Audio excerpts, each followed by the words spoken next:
Okay, so I'm gonna try to go ahead and make this video while I'm on my lunch. So I've got a few questions, or two questions. One question was about um, my emotional changes, or the difficulties I've had emotionally after I had my hysterectomy. I think I kind of touched on this in one of my other videos, but after I had, sorry, there's so much glare on my glasses. After I had my surgery, I woke up and I was just really emotional. And I kind of started from when I woke up in the room that I would stay in while I was in the hospital, but it actually started in recovery now that I really was thinking about it on the way to work today. So I woke up in recovery, and I remember my husband and my mom chatting with one of the nurses. And I think she was on her break, and she had probably started a conversation with them before I woke up in recovery, or before maybe I even came out of surgery. But she wanted to finish the conversation with them, so when she was on a break, she came in so she could speak to them more. And they were talking about something that had nothing to do with my surgery. It was more like holistic health and things like that. But I remember being so annoyed. I kept pulling my husband close and was like, please tell them to shut up. I just wanted everyone to be quiet. And I don't know what that was. It was just like, I just wanted quiet. I didn't want people laughing and talking and giggling around me. I just wanted quiet. And it was just like making me so mad because I wanted them to shut up. And I don't know what that was, you know, because obviously I'd never tell my mother to shut up. I'd never tell my husband to shut up. Yeah, I never tell my husband to shut up. So why would them talking, and I was pretty much asleep for the most part, annoy me so badly?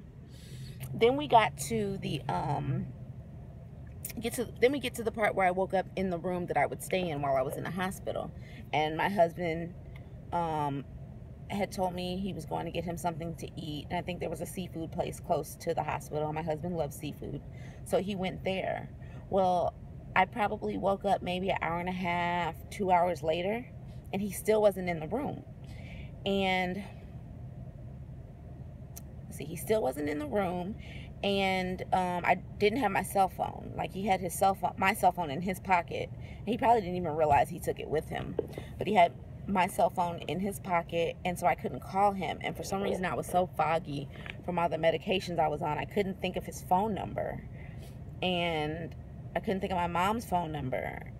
I couldn't think of anything, and I was just like upset, like, where's my husband? I can't call him, I can't do anything. And so by the time he came back to the room, I was like, where were you? I was just like so upset, and I went into an anxiety attack, and it was horrible. I couldn't breathe. I was crying, and he was like, what's wrong? What should I do? And I'm like, and it was just like a really full-blown embarrassing anxiety attack. So he got the nurses, and a few nurses came in, and he's standing around like, I don't know what happened. She just started, and I don't know. And my heart rate was up, and I continued to have those anxiety attacks even when I went home.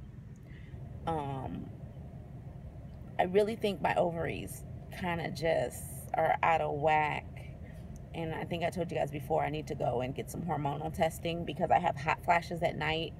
I actually started having the hot flashes before this surgery. I had that uterine ablation procedure, and I just think my ovaries got knocked around or something happened, because I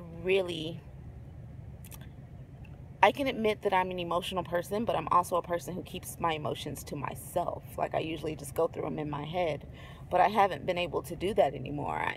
I've had a need to, like, get that stuff out or talk to somebody about it, and that's just usually not me. So, I said it's similar to having a baby. If you've ever had a baby, and just emotionally for those maybe the first month or so, you're just a different person for a little while, and you're kind of sensitive, your heart's on your sleeve, and anybody, like, the cable not working right can, like, make you want to cry. So that's just what I experienced. The anxiety attacks have eased up, but if I'm very truthful with you guys, I still have them.